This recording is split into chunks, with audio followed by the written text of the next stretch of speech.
बहुत स्वागत। आप देख रहे हैं आपका शो कहानी कुर्सी की। मैं सौरभ आपके साथ। ब्रेक से पहले हमने बताया आपको बीजेपी के जितना थिंक टैंक है सबने मिलकर क्या कोई अपनी रणनीति में फेरबदल किया है। अचानक ये जो नैरेटिव है मुस्लिम तुष्टीकरण वाला ये जोर पकड़ता हुआ दिखाई दे रहा है और इसमें सारे बड़े नेता आपको एक साथ ऐसी कारपेट बॉम्बिंग करते हुए दिखाई दे रहे हैं। मोदी जी, योगी जी, अमित शाह जी, तमाम लोग जो है आपको इस पर बात करते हुए दिखाई दे रहे थे। इसकी हम लोगों ने बात की। अब जरा कुछ स्पेसिफिक राज्यों की हम बात करते हैं जहां पहले फेज में कुछ सीटों पर मतदान हुआ। मसलन यूपी, एमपी, राजस्थान, जहां आपका बीजेपी का स्ट्राइक रेट यूपी एमपी में तो लगभग 100% ही था। 25 की 25। दूसरी ओर मध्य प्रदेश के अंदर 29 में से 28 सीटें। यहां पर कुछ गड़बड़ हो गई क्या? अच्छा, बहुत चर्चाएं ऐसी भी होने लगी हैं कि भाई टिकट डिस्ट्रीब्यूशन में कहीं कुछ प्रॉब्लम हो गई बीजेपी की, इससे कुछ बागी भी खड़े हो गए। उसमें एक दूसरा एंगल भी है। इस बार भारतीय जनता पार्टी ने, अब याद कीजिएगा, अभी जब राज्यों के चुनाव हुए थे तो उसमें कई हफ्ते पहले अपने कैंडिडेट बीजेपी ने दे दिए थे। वही इस बार किया गया। कई सीटों पर भाजपा ने अपना उम्मीदवार बहुत पहले दे दिया। अब शायद ये था कि भाई हमको इसका रिटर्न मिला है, रिवॉर्ड मिला है राज्यों के इलेक्शन में, शायद ये लोकसभा इलेक्शन में भी काम करेगा। लेकिन इसका एक फ्लिप साइड भी है। वो ये है कि जब आप अपना उम्मीदवार बहुत पहले दे देते हैं उसको तो तैयारी करने का मौका मिलता ही है, लेकिन जो नाराज लोग होते हैं, जो बागी खड़े हो जाते हैं, उन लोगों को भी अपनी बात जनता तक पहुंचाने का उतना ही मौका मिल जाता है। फिर आप जो लोग कुछ तो मैनेज हो जाते हैं, जो मैनेज नहीं होते या जिनको आप नहीं मना पाते हो वो फिर पूरा दमखम दिखाता है। और ऐसे बहुत सारे लोग दिखाई दे रहे हैं। जैसे चुरू की सीट पर राहुल कासवा थे, इन्होंने कांग्रेस पार्टी ज्वाइन कर ली, सिटिंग एमपी हैं, ये वहां से चुनाव लड़ रहे हैं। रविंद्र भाटी थे, रविंद्र भाटी को बहुत बाड़मेर से कोशिश हुई बैठा लिया जाए, वो जबरदस्त चुनाव लड़ रहे हैं साहब। हेलीकॉप्टर तक लिया है, निर्दलीय उम्मीदवार है लेकिन हेलीकॉप्टर से प्रचार कर रहे हैं और उनका इलेक्शन जो है जनता सपोर्ट कर रही है, मतलब समाज सपोर्ट कर रहा है उनका। ऐसी जो हमारे पास जानकारियां हैं। तो जरा हम ऐसी कुछ सीटों के ऊपर बात करेंगे। राजस्थान से मनीष भट्टाचार्य हमारे सहयोगी इस वक्त।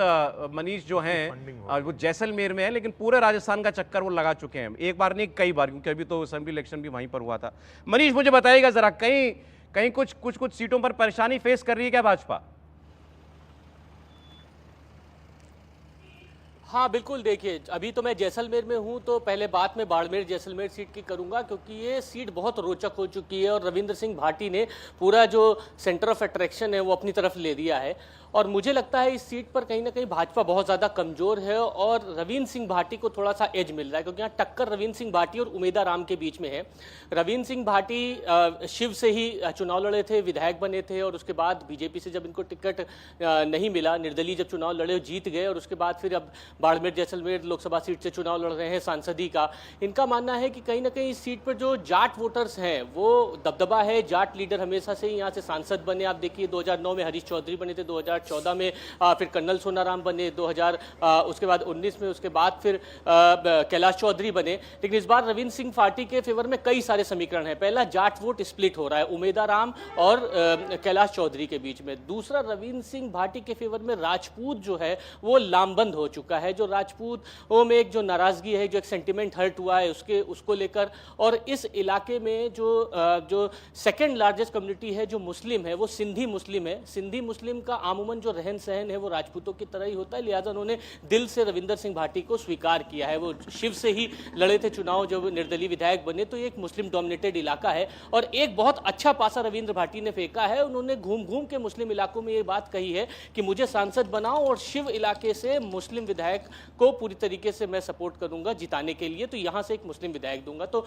माइनॉरिटी के वोट तो ऐसे ही मिल गए और राजपूत वोट उनको मिल रहे हैं दबा के, क्योंकि मानविंदर सिंह जसोल जो हैं उन्होंने भी इंटरनली इनको सपोर्ट कर दिया है। अब बात आती है ओबीसी और जो अन्य जातियां हैं, वो वोट कहीं ना कहीं बहुत ज्यादा मुफीद साबित कितना होंगे रविंद्र सिंह भाटी के पक्ष में, क्योंकि 65 साल से लगातार यहां पर इस सीट में कभी कोई निर्दलीय चुनाव नहीं जीत के आया। आपने देखा होगा कि जसवंत सिंह जसोल भी जब बीजेपी से बागी होकर यहां पर निर्दलीय चुनाव लड़े, बतौर एक बड़े राजपूत मारवाड़ नेता होने के, उसके बावजूद भी वो चुनाव नहीं जीत पाए। तो ये कहीं ना कहीं रविंद्र सिंह भाटी के फेवर में नहीं जा रहा। लेकिन फिर भी मैं जो इस इलाके में घूमा हूं, गजब की लोकप्रियता इसने हासिल की है और लोग यही कह रहे हैं कि स्थानीय मुद्दों को लेकर एक ऐसा युवक राजनीति कर रहा है जो हैंडपंप से लेके जो पानी की समस्या, सड़क की समस्या, गली कूचे की समस्या को उठाना चाहता है। और जाट एक मोनोपोली राजनीति में जो इस वेस्टर्न राजस्थान में बनी है उसको तोड़ने के लिए रविंद्र सिंह भाटी को आगे लाया गया है। तो ये एक फैक्टर उनके हित में बहुत ज्यादा नजर आ रहा है। जी ठीक। मनीष, ये भी बताइएगा, कहीं ये लोकसभा चुनाव के बीच कहीं विधानसभा की कोई नए समीकरण तो नहीं तलाशे जा रहे हैं? एक बार फिर से हम सुन रहे हैं कि भाई वसुंधरा जी के जो जो क्लोज लोग हैं, कहीं जैसे माना जाता है कि भाई रविंद्र भाटी हों या ये राहुल कासवा जो हों, तो ये लोग वसुंधरा जी के नज़दीक रहे हैं। ऐसा तो नहीं कि कहीं मुख्यमंत्री को लेकर के दूसरा खेल चल रहा हो? देखिए, कुछ ऐसी सीटें हैं सौरभ जिसपे इंटरनली फैक्टर पीछे से, पर्दे के पीछे वसुंधरा का भी एक बड़ा माना जा रहा है। उसमें एक बड़ी सीट चूरू है। राहुल कसवा जो कि आप मानते हैं एक वसुंधरा के खासम खास हैं। राजेंद्र राठौड़ से उनकी अदावत है। राजेंद्र राठौड़ बनाम वसुंधरा हर कोई जानता था। अब जब चुनाव राजेंद्र राठौड़ वहाँ पर विधानसभा हार गए तो पूरा ठिकरा उन्होंने इसी बात का फोड़ा कि राहुल कसवा ने उनको चुनाव हराया है। हकीकत ये थी कि अदावत वहाँ पर वसुंधरा बनाम राजेंद्र राठौड़ की थी। ये तो पहली सीट है, इंटरनल फैक्टर। दूसरी सीट जो बहुत बड़ी दिग्गज नेता हैं ओम बिरला, वो भी फंसी हुई है। प्रहलाद गुंजल वहां पे खड़े हुए हैं। अब आप देखिए प्रहलाद गुंजल किसके सबसे ज्यादा खास है, वो वसुंधरा राजे के सबसे ज्यादा खास है। वहां पर इंटरनली ये बताया जा रहा है कि ऑफ द रिकॉर्ड जो हमें जानकारी मिल रही है कि अशोक गहलोत ने शांति धारीवाल को इस बात के लिए कहा है कि प्रहलाद गुंजल का विरोध बहुत ज्यादा ना करें, तो वो विरोध नहीं होना प्रहलाद गुंजल के फेवर में जाता है। तो वहां पर भी माना जा रहा है कि वसुंधरा राजे का दमखम प्रहलाद गुंजल के लिए ज्यादा है। अब जालोर सिरोही सीट को आप लीजिए। जालोर सिरोही सीट का आप समीकरण समझिए। देखिए जी जी ठीक, मनीष मैं बहुत शुक्रिया, क्योंकि आपने बहुत सारी बातें बताई हैं, उनको हम लोग यहाँ भी डिस्कस कर लें। बहुत शुक्रिया मनीष आपका। जी समीर जी, मुझे बताइए जरा कहाँ तकलीफ महसूस कर रही है भाजपा? देखिए मनीष ने बहुत अच्छे टिकट डिस्ट्रीब्यूशन खास तौर पर कुछ गड़बड़ हुई क्या? बिल्कुल, मनीष ने काफ़ी अच्छा राजस्थान का इन्फॉर्मेशन दे दिया है कि कहाँ सीट पे हो रहा है। मुझे लग रहा है एक बांसवाड़ा सीट भी है जहाँ पर महेंद्रजीत मालवीय जो कांग्रेस में थे और छोड़कर विधायक थे, छोड़कर अभी भारतीय जनता पार्टी में, भारतीय जनता पार्टी के उम्मीदवार है, उनका भी वहाँ विरोध हो रहा है। हालांकि वहाँ पर कांग्रेस ने भारतीय आदिवासी पार्टी का जो कैंडिडेट है उसको वहाँ टिकट दे दिया है और उसमें वो केस भी हुआ था कि भारतीय कांग्रेस का जो उम्मीदवार था उसने नामांकन वापस नहीं लिया, तो अब वो वापस मोटे तौर पर समझना था बीजेपी ने अपने एंड से कोई गलती की है टिकट बांटने में, विरोधभागियों को मैनेज नहीं कर पाई, या दूसरे वाले चुनाव अच्छा लड़ रहे हैं? देखिए तीनों चीज़ों हुआ है। भारतीय जनता पार्टी बहुत आत्मविश्वास में लगातार लोकसभा चुनाव में 25 से 25 सीटें जीतती रही। विधानसभा चुनाव में जैसा भारतीय जनता पार्टी के पक्ष में परिणाम आया तो भारतीय जनता पार्टी को लग रहा था कि प्रधानमंत्री मोदी का चेहरा है, प्रधानमंत्री मोदी के नाम पे लोकसभा चुनाव लड़ा जा रहा है, तो नाम मोदी के नाम पड़ेंगे तो स्थानीय लेवल के कोई बहुत ज़्यादा नाराजगी नहीं है, तो छोटी नाराजगी को नज़रअंदाज किया जाए। और यही कारण रहा कि जब शिव से इसकी बात हुई कि रविंद्र भाटी को मैनेज करना है, मुख्यमंत्री पे छोड़ दिया गया कि आप बात कर लीजिए, आप अपना एंड में मैनेज करो, और वो नहीं कर पाए। कई स्थानीय लेवल के जो विधायक थे वो नाराज हो गए, उसको स्तर मैनेज नहीं कर पाए। बात सिर्फ राजस्थान की नहीं है, और प्रदेशों में भी क्या कहीं ऐसा हुआ? देखिए मुझे लगता है कि ये एक ऐसी गंभीर समस्या है जो भारतीय जनता पार्टी को पता तो बहुत अच्छे से चल रही होगी, लेकिन शायद अब वो वक्त चला गया। और ये जो मूल बात कहते हैं ना, क्योंकि रविंद्र सिंह भाटी तो छात्र राजनीति से निकला हुआ एक नेता और जो एबीवीपी के जिसके रूट्स हैं, जो शिव से विधानसभा चाह रहा था तो उसको पार्टी के लोगों ने नहीं आने दिया, और अब लोकसभा, हालांकि मैं ये मानता हूं कि कुछ ज़्यादा महत्वाकांक्षा हो गई। ऐसे राजनीति नहीं होती है। आप छात्र संघ से निकले हैं, अभी विधायक बने, अच्छा होता कि आप राजनीति करके साबित करते। लेकिन हाँ, ये बात तो सही है कि चाहे कैलाश चौधरी हो चाहे उमेदाराम हो, उनकी नाक में दम कर दिया है। तो अब वहां का समीकरण अलग है, इसलिए उस एक सीट को पूरे सीटों के साथ नहीं जोड़ा जाना चाहिए, वो राजनीति। लेकिन हाँ, जब आप कहते हैं कि क्या भारतीय जनता पार्टी ने टिकट डिस्ट्रीब्यूशन में थोड़ा सा जिसको कहते हैं कि लापरवाही बरती है, तो निश्चित तौर पर बड़ी लापरवाही बरती है। उत्तर प्रदेश के संदर्भ में मैं बात करूं, भारतीय जनता पार्टी को जहां टिकट बदलना ही चाहिए था वहां टिकट बदलते बदलते रह गई। कई ऐसी जगहों पर जिसको हम कहते हैं कि सतर्कता नहीं बरतना, और कहीं कहीं वो दबाव में आ गई। एक ऐसा कॉकस काम करने लगता है जिससे भारतीय जनता पार्टी ने 2014 में जब 13 में अमित शाह प्रभारी महासचिव बने तो उस कॉकस को उन्होंने तोड़ा था। यानी 2 लोग 3 लोग मिलकर तय कर दे तो असली जो बात आती थी वो पहुंचती नहीं थी। अब फिर से 19 वाले में वही वाला कॉकस जो 2014-19 में बड़ी सफलता की गारंटी बना था, वही कॉकस इस बार के चुनाव में सीटों के बंटवारे में, सीटों के चयन में बहुत खराब काम किया है। उसका नुकसान भारतीय जनता पार्टी। अब एक तरफ तो देखिए हम ये चर्चा कर रहे हैं कि कहीं बीजेपी ने सतर्कता की कमी रखी क्या। सर एक उदाहरण और देकर फिर मैं आ रहा हूं आपके पास। अब लेकिन इसका बिल्कुल उलट देखिए कि जहां पर जो भी दाव चलना हो सीट लेने के लिए वो चला जाता है। तो सूरत की सीट का उदाहरण, भाई चुनाव चला भी, एक वोट पड़ा नहीं, निर्विरोध एक उम्मीदवार जीत गया, भारतीय जनता पार्टी का सर्टिफिकेट मिल गया सूरत में। क्या हुआ, कांग्रेस पार्टी का जो उम्मीदवार था उसका पर्चा खारिज हो गया। क्यों? क्योंकि उसने अपने जो आवेदन पत्र था उसके अंदर उसने अपने प्रस्तावकों को, अब आपका रिश्तेदार नहीं हो सकता, वो अपने रिश्तेदारों को प्रस्तावक बना दिया था। अब ये सब खबरें छप रही हैं, खुलकर आ रही हैं कि भाई वो एक्चुअली पहले से बीजेपी के साथ मिला हुआ था, कांग्रेस पार्टी का ऑफिशियल कैंडिडेट, एक डमी कैंडिडेट भी खड़ा हुआ था, उसके साथ उसके फॉर्म में भी यही गड़बड़ियां थी, उसका वो भी खारिज हो गया, और बाकी लोगों को जो निर्दलीय थे और बसपा के थे उनको बीजेपी ने बैठा लिया। अब क्या खेल हुआ वहां पर, हमारे सहयोगी निर्णय कपूर जुड़े हैं, वो आपको बताएंगे। गजब का ही काम हुआ है सूरत में तो निर्णय। बिल्कुल सौरभ, और जिस प्रकार की परिस्थितियां गुजरात में बन रही है, मुझे लगता है कि शायद बीजेपी के लिए ये अनिवार्य भी हो गया था कि अपने कार्यकर्ताओं में उत्साह लाने के लिए एक ऐसा कोई ऑप्टिक क्रिएट किया जाए जिससे उनमें भी उत्साह पैदा हो। ऐसा जिस प्रकार का घटनाक्रम सूरत में हुआ है उसको देखते हुए लग रहा है, क्योंकि नीलेश कुंभानी, देखिए उसका बैकग्राउंड अगर चेक किया जाए तो वो पहले बीजेपी का सपोर्टर ही था, बाद में आम आदमी पार्टी में चला गया। आम आदमी पार्टी से फिर वो जब कांग्रेस के साथ टाइप हुआ तो उसे टिकट दे दिया जाता है, और उसके बाद आप देखिए पूरा उसका जो मूवमेंट रहा थ्रू आउट, वो एकदम सस्पिशियस रहा। वो फॉर्म भरता है, उसके साथ जो डमी फॉर्म भरता है वो उसका बिजनेस पार्टनर है, रमेश पागदड़ जो है वो उसका बिजनेस पार्टनर था, ऐसा बताया जा रहा है। तो वो वही डमी कैंडिडेट है। इसके अलावा कांग्रेस के जो समर्थक हैं उनमें से एक भी उसका प्रस्तावक नहीं बनता है, उसके सारे प्रस्तावक जो हैं वो उसी के रिलेटिव्स हैं, जो कि जब वो फॉर्म भरने जा रहा है तब उसके साथ कलेक्ट्रेट ऑफिस में मौजूद भी नहीं है। उनके एफिडेविट सबमिट हो जाते हैं, और उसके बाद फिर 19 तारीख को उनके रिवर्स एफिडेविट सबमिट होते हैं। 19 तारीख को ये बताया जाता है कि हमने इसको सपोर्ट किया ही नहीं, और उसके बाद वो सबके सब गायब हो जाते हैं। और मज़े की बात यह है कि जो मियाद दी जाती है उस मियाद के बाद वो कैंडिडेट जो है वो भी अब किसी के सामने नहीं आ रहा है, और ना ही उसका जो डमी था वो भी तब से किसी के सामने नहीं आ रहा है।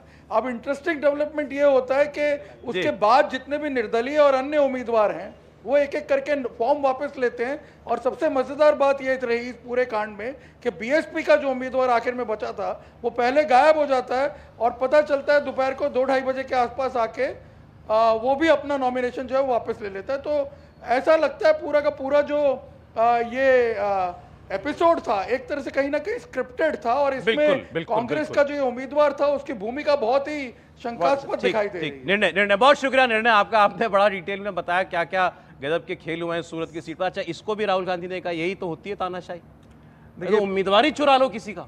देखिए अब तो ये उनकी कमी है ना, अब वो अपने उम्मीदवार को रख नहीं पा रहे हैं, अपने साथ नहीं रख पा रहे हैं, तो ये तो भारतीय जनता पार्टी की जिम्मेदारी नहीं है कि एक मजबूत कैंडिडेट जो है वो भारतीय जनता पार्टी के खिलाफ लड़वाए, वो भी कांग्रेस से। तो ये तो उनकी अपनी कमजोरी है कि उनका अपना व्यक्ति जो है वो कंटेस्ट से पहले ही भाग करके मैदान भाग गए। मुद्दे पर आते हैं जरा सा, इस बात को लेकर के, सीटों को लेकर के। देखिए होता क्या है, जब बड़ी पार्टी भारतीय जनता पार्टी आज के दिन में एक कार्डर बेस्ड पार्टी नहीं रही, आज के दिन में एक मास पार्टी बन गई है।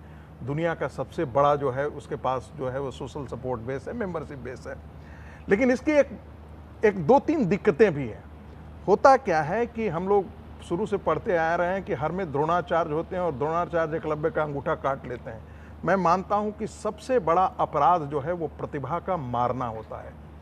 जब प्रतिभा को आप मारते हैं और आप अपनी आंखों की पसंद को चुनाव में आप लेकर के आते हैं, तो ये सबसे बड़ा, आप सिर्फ पार्टी का अहित नहीं कर रहे होते हैं, आप पूरी आइडियोलॉजी को सत्यानाश की तरफ ले जा रहे होते हैं। ये किया भाजपा ने। मैं ये नहीं कह रहा हूं, लेकिन मुझे ऐसा लगता है कि कुछ ऐसी चीजें हैं, नैरेटिव्स जो भारतीय जनता पार्टी के अंदर नहीं होनी चाहिए थी, और भारतीय जनता पार्टी के नेता चाहते तो इसको साधा जा सकता था। ठीक है, देवी सिंह भाटी की मैं बात करना चाहता हूं।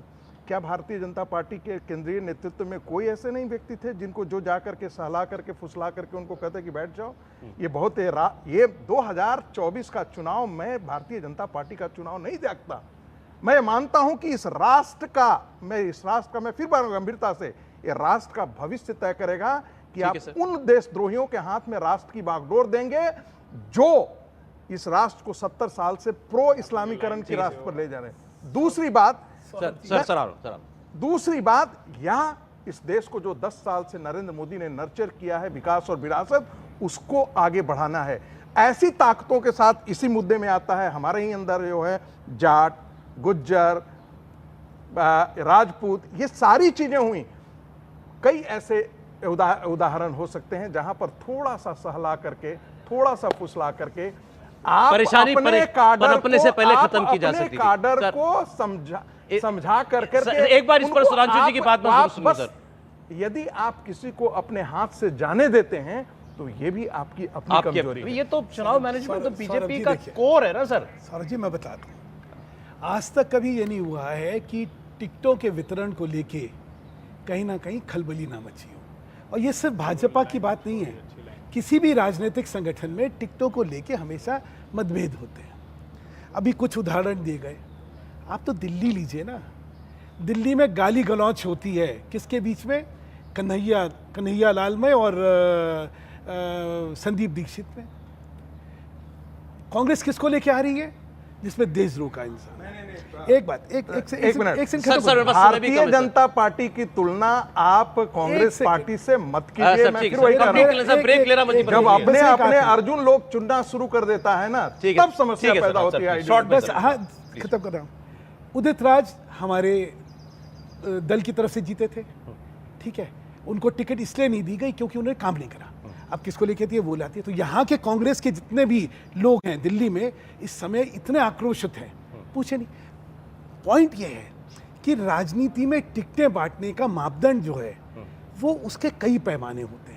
आज हम लोग उसका विश्लेषण करने के लिए ठीक बैठे है, तो नहीं, शायद ये बहुत देखिए, कोई सार्थक ये नहीं होगा। कह रहा भाई इतनी बड़ी पार्टी में इतने बड़े लोग बैठे हैं, सब लोग सब कुछ सोचा होगा। वो एक बात केवल ये कह रहे थे कि चुनाव इतना महत्वपूर्ण है कि इसमें आपको ये छोटी छोटी नाराजगियां मैनेज करनी चाहिए। आपको लगता है कोई जना जो है चुनाव हारने के लिए इस समय ये लड़ बात रहा है? आपकी सही है, ये बात आपकी सही है। बहरहाल, लेकिन जो दिख रहा है उसकी हमने बात की। एक ब्रेक ले रहे हैं यहाँ पर।